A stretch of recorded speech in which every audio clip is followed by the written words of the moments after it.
A warm welcome to everyone tuning into our Real Insight YouTube channel again today.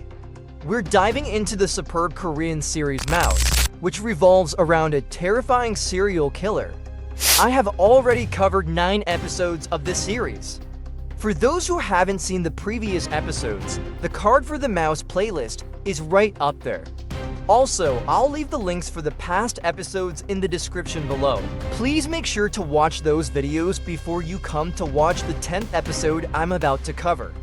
Through the previous episodes, you found out why the serial killer Dr. Han, also known as the Headhunter, committed those murders, and that Dr. Han transplanted the frontal lobe section of his son, Sonyuhan's, brain into Baaram.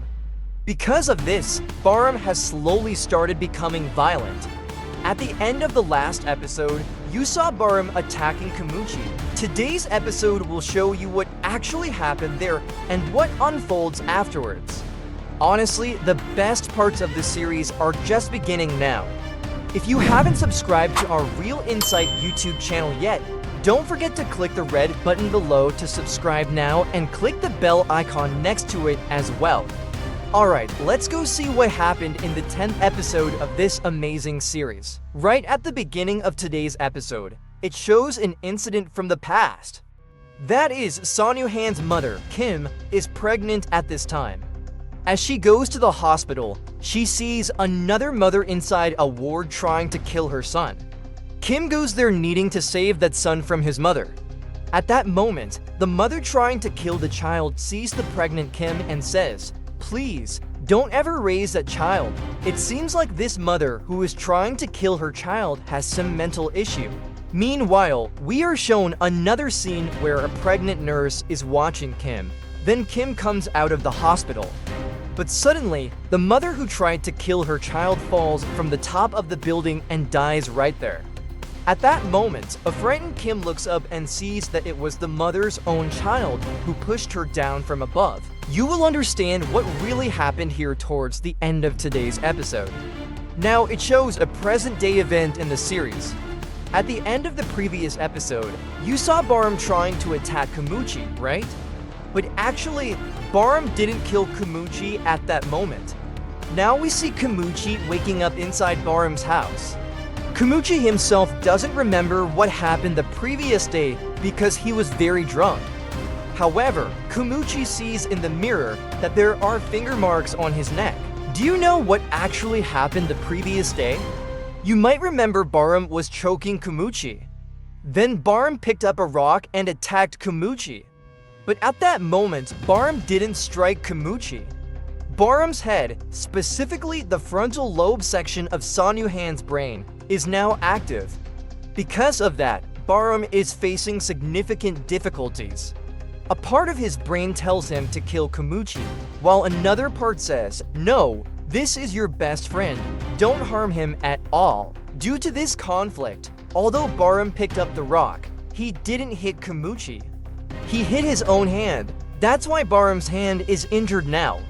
After seeing the hand, Kumuchi asks Baaram what happened to it. Baaram then says, "My hand got caught in the door suddenly yesterday.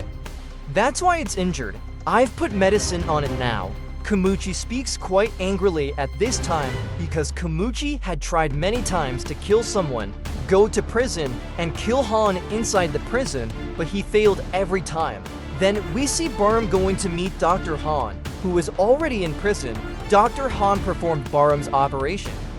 Baaram has now clearly realized that Sonyuhan's brain part has started controlling him.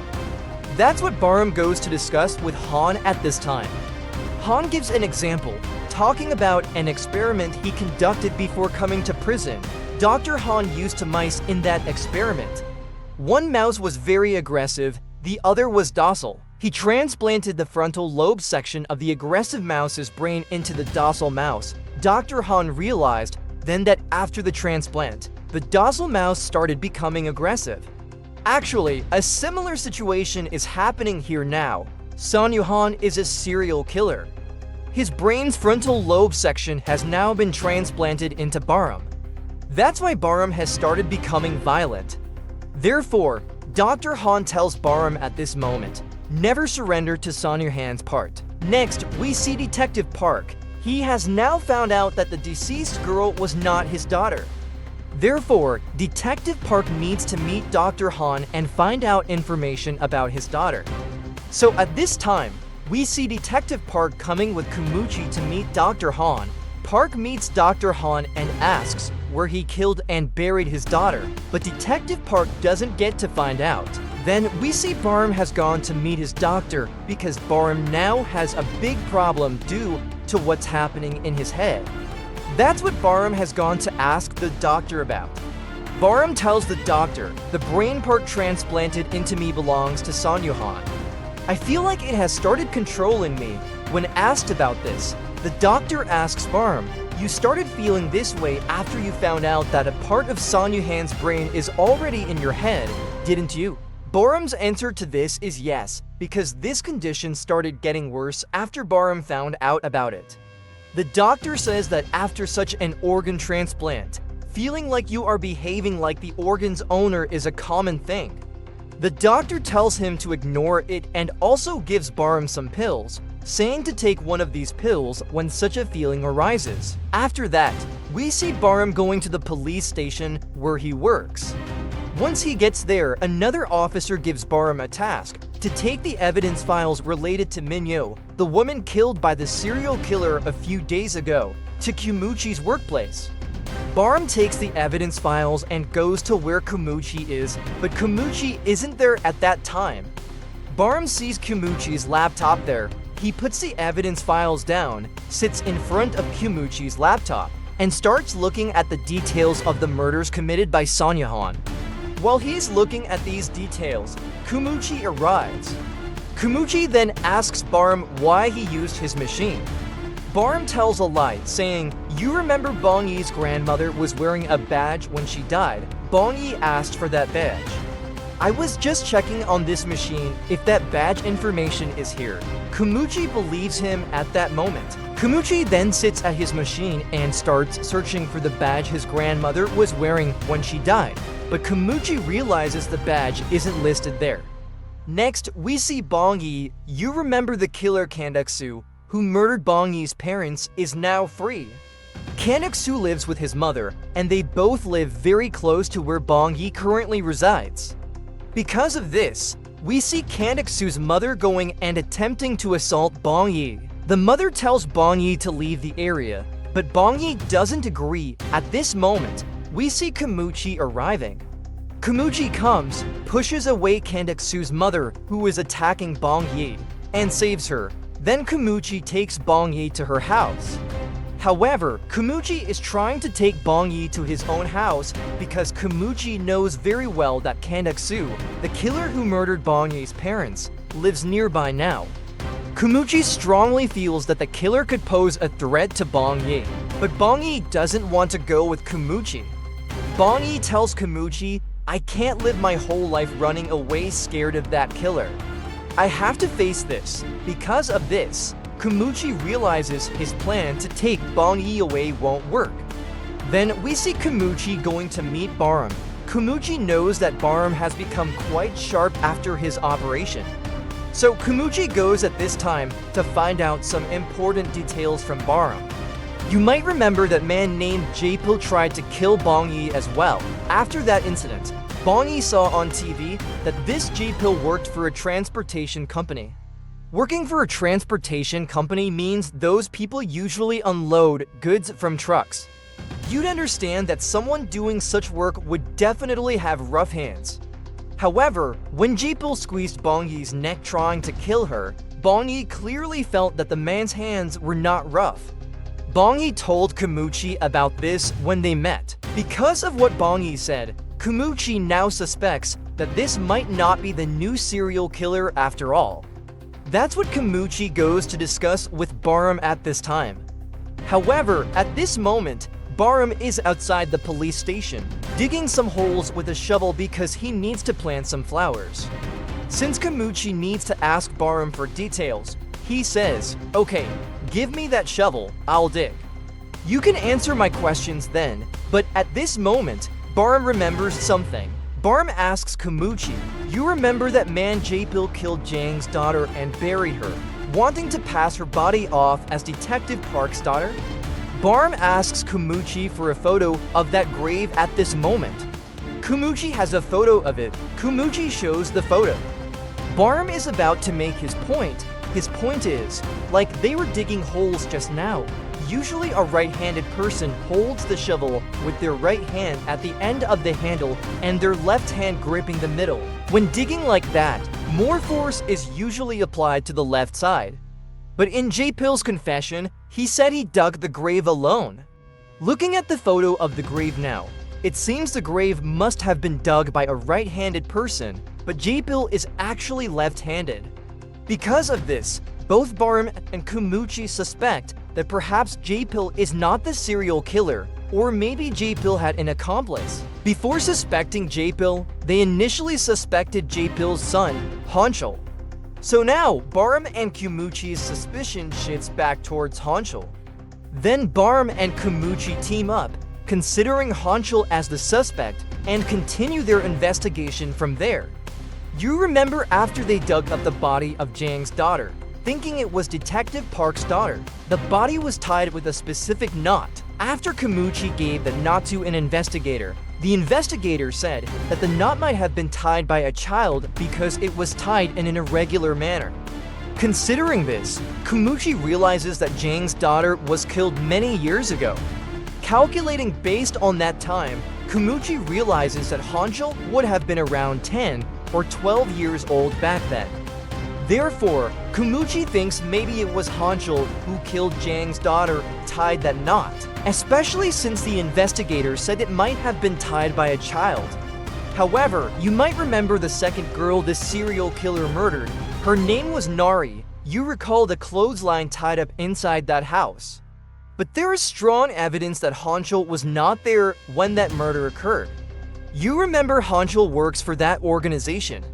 Through that organization, Honchul had gone to install iron bars on another woman's window. Baaram and Kumuchi go to meet that woman. However, that woman says Honchul was at her house the entire time, installing the window bars.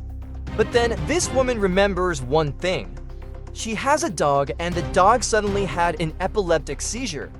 The woman took the dog to the nearby medical center. During that time, the woman has no proof whether Honchul was there or not. Baaram thinks a bit about what this woman said, wondering what might have actually happened. Baaram gets suspicious at this point. A healthy dog wouldn't suddenly get sick, right? So Baaram thinks maybe Honchul himself gave the dog some food that would make it sick. After asking the woman for details, it turns out she was only out of the house for about 20 minutes. But Baaram and Kumuchi decide to investigate whether it's possible to kill Nari within 20 minutes. Then Baaram and Kumuchi go together to Nari's house. At this point, Kumuchi tells Baaram, "Tie me up and pretend to choke me." Let's see how long this murder takes. Then Kumuchi's hands are tied, and Baaram starts choking Kumuchi. But as you know now, Sonyuhan's memories are active in Baaram's head. Because of this, Baaram squeezes Kumuchi's neck much harder than intended. Kumuchi escapes from Baaram only after screaming with great difficulty. Now, Kumuchi also senses a change in Baaram, but he doesn't pay much attention to it at this moment. However, through this experiment, Kumuchi realized that it's impossible for Honchul to come, kill Nari, and leave within a 20-minute time frame like this. Afterwards, Baaram and Kumuchi sit outside drinking a beer. While drinking the beer, a small issue arises. Kumuchi realizes the beer tastes a bit off. Both Kumuchi and Baaram understand at this point that the beer has gone bad because it wasn't kept in the fridge. Thinking along those lines, Baaram remembers something else. You might recall when Baaram and Kumuchi first went to Nari's house to investigate what really happened there. At that time, Kumuchi took a milk carton from the fridge inside the house and drank it. But after drinking it, Kumuchi experienced severe stomach pain. From this, it becomes clear that the milk carton hadn't been in the fridge for several days. However, Kumuchi took that milk carton from inside the fridge when he got there. Thinking about this, Baaram realizes that perhaps Nari was killed several days before her body was found. Her body might have been put inside the fridge. Because there wasn't enough space in the fridge, the killer must have taken things like the milk carton out. But a few days later, the killer must have returned to the house, taken the body out, and put the milk back inside. Baaram recalls this now. There's a significant reason to do this. After putting a body in a fridge, it's difficult for the police to determine the exact time of death because the police investigation proceeds based on when the body was found. The police would never think the girl might have been killed several days prior. Actually, that 20-minute window is more than enough for Honchul to go inside Nari's house, take Nari's body out of the fridge, and leave. At that time, Honchul did one more thing. This woman, Nari, was living separately from her husband. Using Nari's phone, Honchul sent a message to Nari's ex-husband, telling him to come there quickly. Because of this, the police would assume Nari was alive when that phone message was sent. It was only after Nari's ex-husband arrived that he saw Nari had been killed like this. Since the police found the body at that time, they started their investigation from that point. Then Baaram and Kumuchi investigate where Honchul went in the days leading up to the discovery of Nari's body. They find out that 2 days before Nari's body was found like this, Honchul left his workplace but arrived home half an hour late. Baaram and Kumuchi realize then that it must have been during that half hour that Honchul killed Nari and put her body in the fridge. Additionally, when the police checked the DNA on the fridge in Nari's house, they found Nari's DNA present on it. This confirms to Baaram and Kumuchi that their conclusion is absolutely correct. Next, we see Baaram and Kumuchi going to directly confront Honchul and arrest him based on this.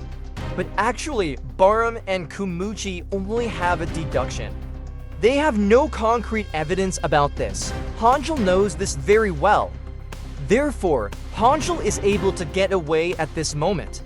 As Honchul is leaving, Kumuchi tries to shoot him from behind, but Kumuchi realizes no bullet comes out. Baaram had anticipated Kumuchi might do something like this because Baaram knows very well that Kumuchi is now determined to kill any serial killer, go to prison and kill Han. That's why Baaram had removed all the bullets from Kumuchi's pistol beforehand. Then we see Baaram going back to see the doctor because Baaram had tried to kill Kumuchi earlier. Baaram asks the doctor if it's possible to remove the frontal lobe section of Sonyuhan's brain currently connected to his brain and replace it with someone else's section. But the doctor says at this moment that such brain surgery cannot be performed again. It could even put Baaram's life in danger. However, Baaram is now very angry because of what this doctor did. Baaram then threatens this doctor too, saying, "I don't know if I will become violent like Sonyuhan in the future. If that happens, you will have to take responsibility." Next, we see Bong Yi going to a store. After entering the store, Bong Yi sees a child there trying to steal some items. Bong Yi then asks the child why they are stealing. The child explains that their mother is addicted to alcohol, doesn't even give them food. Then Bong Yi buys some food for the child with her own money, takes the child home, talks to the mother, hands the child over, and then leaves. Afterwards, we see Baaram coming to meet Bong Yi. Baaram is very scared now. Baaram now thinks he might become a serial killer like Sonyuhan in the future. After thinking about that, Baaram feels scared and has no one else to turn to. Baaram loves Bong Yi very much. So Baaram comes at this time, talks to Bong Yi, hugs her, and tries to reduce the stress in his mind. Then we see Kumuchi going to meet Choi. Kumuchi somehow needs to arrest Honchul now. Since there's no evidence against him, Kumuchi goes to meet Choi at this time to ask if there is any evidence related to this. You might remember I mentioned in the 8th episode that Choi knew about another murder that happened before the serial killer's current spree. The police believed that a girl with depression killed her dog and ran away. It was from that scene that Choi found a similar knot. That girl's name was Yeon-hee. Yeon-hee's mother had given Choi a diary written by Yeon-hee. Kumuchi sees a photo inside that diary. In that photo, Kumuchi notices another girl besides Yeon-hee. After seeing the photo, the other girl seems somewhat familiar to Kumuchi. So Kumuchi asks Choi for the photo. Before leaving, Kumuchi asks Choi for a favor. Kumuchi is very worried about Bong-yi now. He asks Choi if Bong-yi can stay with her, but Choi doesn't agree. Kumuchi actually thought Choi would agree, but now Choi doesn't. So Kumuchi leaves feeling a bit sad about that too. The other girl in the photo besides Yeon-hee is a young woman named Haewon. Kumuchi starts looking into this girl, Haewon. Kumuchi finds out that Haewon was previously engaged to marry this man, Honchul. However, everyone she knew says that Haewon has gone abroad now. But Kumuchi investigates thoroughly whether Haewon actually went abroad. At this point, Kumuchi discovers that Haewon never left the country in any way. Therefore, Kumuchi realizes that perhaps this girl, Haewon, was also killed by Honchul himself. Then Kumuchi goes and questions everyone Haewon knew. When asked, everyone says that in her final days, Haewon had messaged them saying she was going abroad. But one girl among them says that Haewon messaged them in a style different from her usual messaging style. Because of this, Kumuchi's suspicion is confirmed. It was none other than Honchul who sent these messages. Afterwards, Kumuchi meets Choi and starts investigating the murders that happened from the very beginning. Let me remind you again, this new serial killer, or rather Honchul, initially killed the two girls named Minyo and Nari. But besides the bodies of those two girls that were found, Honchul had murdered two others even before that. The woman named Yeon-hee, who supposedly killed her dog and disappeared, and this woman Haewon, whom they just found out about. The bodies of those two have not yet been found by the police. The police have currently only found the bodies of Minyo and Nari. At this point, Choi asks Kumuchi why such a thing happened. Kumuchi correctly guesses the reason. Honchul is also a serial killer, or rather a psychopath. Honchul first killed these two women, Haewon and Yeon-hee. He didn't display their bodies because they were the first ones Honchul killed. It was only after killing them that Honchul gained the confidence that he was a serial killer. After that, he killed Minyo and Nari. After killing Minyo and Nari, he displayed their bodies because Honchul now had confidence. Kumuchi has now realized there's a specific reason for killing Minyo and Nari. While investigating Minyo, Kumuchi found out that Minyo had a relationship with a boy. Somehow, Honchul saw Minyo going into a hotel room with that boy. You might remember Honchul is a lawyer. He runs a separate counseling program for girls who run away from life like this. Minyo was one of the girls Honchul counseled. Next, Nari. Nari was previously married and is now divorced. Nari was living with another man. Somehow, Honchul saw this. So now you might understand, this serial killer or psychopath, Honchul, kills women he considers bad. Then we see Honchul is currently in the hospital. Choi comes to that hospital carrying a child. You might remember Choi was dating Son Yoo-han. Perhaps Choi had a child with Son Yoo-han. We don't know yet. Let's see what we can find out about that later. At this time, Honchul asks the doctor for details about Choi. The doctor tells Honchul this girl Choi used to date Son Yoo-han, that serial killer. Maybe the child she's holding now is his. Next, we see Kumuchi going to meet an uncle of Honchul. This uncle lives separately in another area. While asking the uncle for details, Kumuchi learns that Honchul frequently came to visit the place where his mother is buried. Looking there, Kumuchi notices hydrangea flowers. But Kumuchi realizes these flowers are into different colors. Kumuchi then asks Honchul's uncle about it. The uncle says that normally, these hydrangea flowers bloom purple. Sometimes, if the soil acidity increases, blue hydrangeas bloom there. Because of this, Kumuchi realizes that for the soil acidity to increase, something made of iron must be buried there. Kumuchi is now quite certain that Honchul is the serial killer. He suspects that maybe Honchul buried the weapon used for the murders here. Kumuchi becomes suspicious because of the different colors of these flowers. So, Kumuchi starts digging this spot. As he digs the grave, Kumuchi first finds a knife. Then, Kumuchi finds the body of another woman here. Therefore, Kumuchi knows for sure now that the serial killer is none other than Honchul himself. Then Kumuchi calls his unit and tells them to arrest Honchul immediately. Next, we see the police find another body. You might remember Son Yuhan first killed that gym coach, Mu Jin, by burning him and seating him in a chair.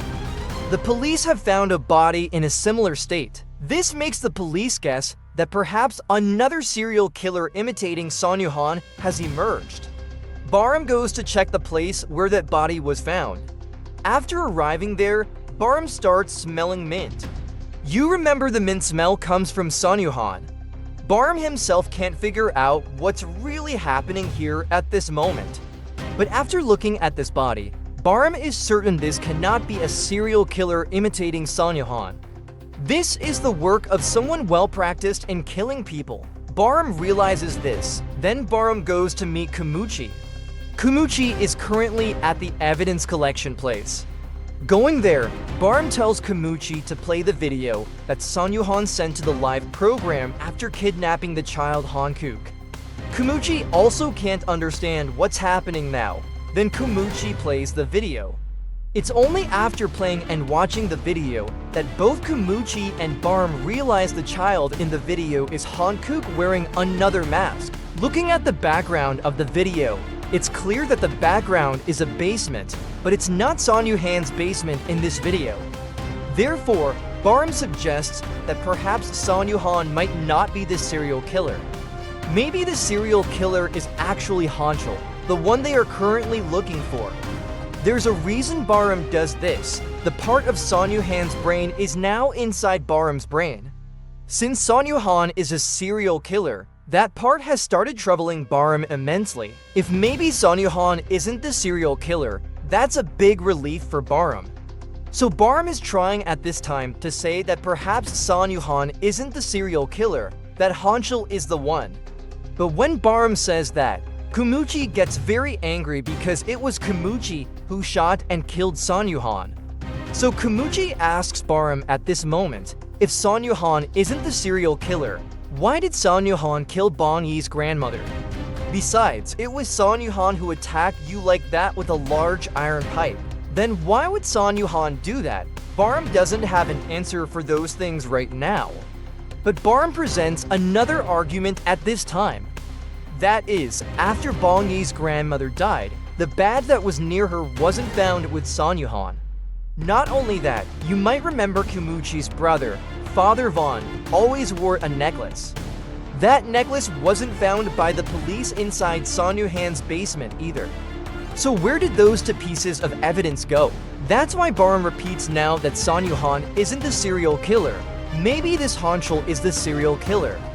Meanwhile, the police get another piece of news. A woman has committed suicide. After going there and looking, Baaram starts to notice something again. At this time, the police officers who came to the scene have stepped outside for a moment. It's Baaram who examines the body now. While examining this body, Baaram notices a mint scent here too. Not only that, this woman's middle finger is caught in the rope she used for suicide. Additionally, Baaram sees right near this body the same badge that was near Bong Yi's grandmother's body, and also the necklace Father Go always wore. Baaram is very shocked by this because then maybe this serial killer could be Honchul. But when Baaram tells the other police officers about this and brings them back to the spot, neither the badge nor Father Vin's necklace is there. They have all disappeared. So Baaram can't understand what's happening. Baaram clearly saw Bong Yi's grandmother's badge as well as Father Go's necklace right near this body. But now they have all vanished. Not only that, even the mint scent has now disappeared from here. Since the police won't believe what he says now, Baaram starts investigating this on his own. Baaram finds out one more thing at this time. This woman died by suicide. Her rope is tied to the beam up there. that beam has a lot of dust. Usually, when someone commits suicide after their neck is constricted by the rope, the person struggles a lot. When struggling like that, the rope must definitely move. If the rope moved, the dust mark should definitely be disturbed. But Baaram realizes now that the dust mark has only been cleanly removed right where the rope was hung. Because of that, Baaram realizes now that maybe this woman was killed and then hung like this. Because if she was killed and then hung, the person wouldn't struggle in any way. Only if that happened would the rope remain exactly as it was hung. Baaram understands. Baaram and Detective Shin go to the doctor performing the autopsy on this woman who supposedly committed suicide. That doctor says at this time that they found the chemical acetone in the woman's throat. Acetone is usually a flammable chemical substance. Because that chemical was present in this woman's body, the doctor says maybe the woman died because of it. The doctor suggests maybe the woman deliberately took that chemical and then hung herself like that. So Baaram tells the doctor at this time, maybe this woman was strangled to death. The doctor says there's no way that could be. If she was strangled to death, the bones and cartilage in her neck should be broken. Baaram then asks the doctor if maybe this woman's neck was squeezed using a towel. Wouldn't the cartilage remain unbroken? The doctor realized that was true. Additionally, Baaram tells the doctor at this time, "Doctor, please check again if this woman developed petechia. Petechia usually occur in someone who was strangled." So as Baaram suggested, the doctor checks if this woman developed petechia. The doctor finds out exactly that Baaram was correct, because the doctor discovers this woman also developed petechia. This proves that someone came and strangled this woman before she died. Now Baaram is carrying out the investigation alone. Baaram finds out at this time that this man Honchul kills women who run away or women he thinks are bad. Now, you might remember Baaram's friend, Donggu. Donggu is about to get married now. You might remember in one episode, the girl Donggu is going to marry, Selkie, was shown. You might remember in that same episode, it was revealed that Selkie's character isn't very good, according to a friend of Donggu, and a big argument arose there that day. Honchul was present where that argument occurred. Honchul is a friend of Selkie, the girl Donggu is going to marry. That's why Honchul was there. Actually, Donggu is getting married tomorrow. Donggu has come here now to give Baaram the suit he needs to wear for the wedding. Donggu tells Baaram at this time that he keeps calling Selkie, but she doesn't answer. He sends messages, but there's no reply. Because of this, Baaram remembers then that maybe this man Honchul is trying to kill this girl Selkie next, because Honchul is now killing women he thinks are bad. Then Baaram and Donggu go quickly together to Selkie's house. They knock on the door, there's no reply from Selkie. So Baaram tells Donggu to call 911 quickly and also find something to break this door. But after Donggu leaves, Baaram doesn't wait for him. Baaram uses an iron bar that's there and with great difficulty picks the door lock and goes inside. After going inside, Baaram realizes Honchul has already come here and tried to kill this girl Selkie. While Baaram is checking on the girl, suddenly Honchul appears from behind. Honchul catches Baaram at this time. Holding Baaram, Honchul takes him to a completely different, deserted place where no one else is around. Now Honchul has used that special knot to tie Baaram's hands. But actually, Baaram knows exactly how to untie that knot. However, while untying the knot, Baaram needs to find out one thing. That is, Baaram has been thinking all this time that all the murders committed so far were done by Honchul. Baaram tries to confirm this now. Baaram asks at this time, "Why did you kill women like this?" Then Honchul starts to explain why he actually killed these women. You remember at the very beginning of today's episode, a certain mother tried to kill her child. But in the end, that mother jumped from the building and committed suicide. But actually, the mother didn't commit suicide. It was this child who pushed the mother from the window, as Kim saw from below. Actually, that child is none other than this Honchul. Honchul also has psychopathic genes. Because of that, from a young age, this child Honchul behaved very violently. One day, Honchul saw his mother speaking very affectionately to a little girl living near their house. That child is none other than the daughter of that man Jang. Her name is Soo-jin. When his mother spoke affectionately with this child Soo-jin, the child Honchul investigated it back then. You know that psychopaths have a strong intuition. Because of that, Honchul figured out exactly that this Soo-jin is his mother's other child, because Honchul realized there were certain similarities between Soo-jin and his mother. So now you might understand there was a relationship between Honchul's mother and this man Jang. After that, the idea got into Honchul's head that these bad women shouldn't exist in this world. They need to be killed. That's why at that time, Honchul brought his friend Soo-jin to his house and killed her. It was after that Honchul used that special knot to tie up the child Soo-jin. Afterwards, Honchul pretended to be scared and lied to his father. Honchul told his father at that time that the child Soo-jin died while trying to use a knot they learned at their scout camp. Then Honchul's mother and father, Jae-pil, came there. Jae-pil strongly believed what his son said. But actually, Jae-pil's wife, Honchul's mother, had suspected Honchul from the beginning. Then we are shown Honchul eating a meal. His mother is right next to him. Honchul directly tells his mother at this moment that he was the one who killed Soo-jin. Not only that, he says, "I know Soo-jin is your child." Actually, Honchul's mother had already correctly guessed that her son deliberately killed Soo-jin, the daughter of that man Jang. That's why, at this time, his mother herself has put some medicine, or rather poison, into the food Honchul is eating. Actually, this mother had tried to kill Honchul when he was young. This mother couldn't bear to live on after poisoning her son and killing him. So at this time, this mother also takes some pills, intending to die along with her son. So Honchul realized at this time that his mother had put poison in his food because his mother told Honchul, "Son, I am coming with you too." Afterwards, Honchul tried very hard to vomit it out. It was after that the hospital came and admitted both of them. It was while they were in that hospital that somehow Honchul's mother tried to strangle or kill Honchul. That's the part shown at the very beginning of today's episode. It was after that, just as Kim saw, Honchul pushed his mother from the top of the building and killed her. Now Honchul's father, Jae-pil, had a big problem: what to do with Soo-jin's body.